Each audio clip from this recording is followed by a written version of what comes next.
So, what I'm going to start talking about today, and I'll do a series of videos for this coming up, is sort of the overall things to think about for a cycling tour, and what you have to deal with and what you have to do in order and overcome in order to achieve well.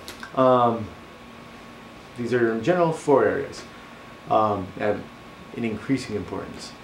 First, your body. Second, equipment. Third, logistics and knowledge. And fourth, the mental game. So I'm going to go through each of these quickly just to give you an idea of what to think about for those of you who are planning your tours in the upcoming warmer months. And I'll go through them more in detail in individual videos later on that I'll make as a set playlist with this. But to go through the first one, body.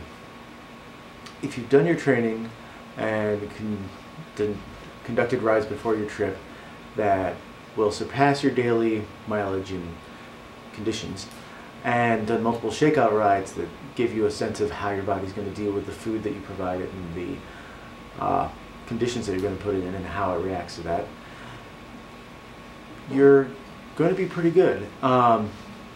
And these longer rides also help you get a sense for what food is going to work well for you on full days where what you bring on the bike is what you're going to need to survive on, and what it's willing to accept. And knowing that opens up what you're able to pick out for food. So you know that, okay, I can roll into this diner and I can get this, or, oh yeah, I can eat nothing but Cheetos and I'll make do, which I've done. They actually work pretty well. If your body has gotten used to long days in the saddle and you're working at or above the level of effort and speed that you plan on maintaining on a particular day, you're good for starting your trip. And from once you start, your body's going to get stronger and you're going to get better as you go. And that's especially going to be true if you've got the time and the capability to take rest days. Because in those rest days, you're really going to just feel recharged physically, and your body's going to heal and recoup from it. So that's the overview for body. For equipment, this is obviously important from all the videos I've done about it, and what I've carried on my trips. But a lack of equipment can be very much overcome by a good working knowledge and use of logistics and knowledge. And it would consequently also take a lot of equipment to overcome a bad use of those, of knowledge and logistics. And if you're inventive enough, you can really compensate for not having good equipment. In my tour last summer, one guy I met, his panniers were cat litter carriers, and everybody's seen the random videos of people making panniers out of cat litter bins. But I've never actually seen somebody using them, and he was doing mileage every day in the open areas of Kentucky and in hip mountainous areas, and so it was obviously working for him. And from there, and he also had instead of fancy bicycling water bottles, he had random bottles that he was just using, and he used his knowledge in order to be able to make do of a lot less equipment. And so, for logistics and knowledge, this is really about how you manage, procure, replace, maintain, and use your resources. And you need to manage how frequently, for instance, you need to manage how frequently you get water and food, and how long you can go before you run out. If you manage your equipment well, you have less of a chance to lose it, have it break, not be able to find it at a crucial moment, or having it run out on you.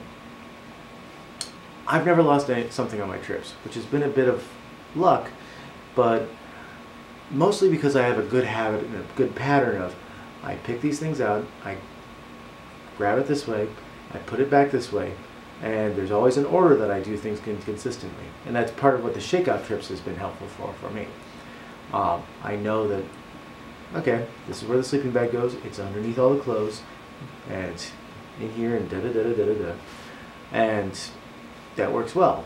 I've known people who've lost a wallet on a trip. And because of that, and not because of that, but I never had that problem because I had a very good system for where I could never lose all of my cards and identification types of information in one go.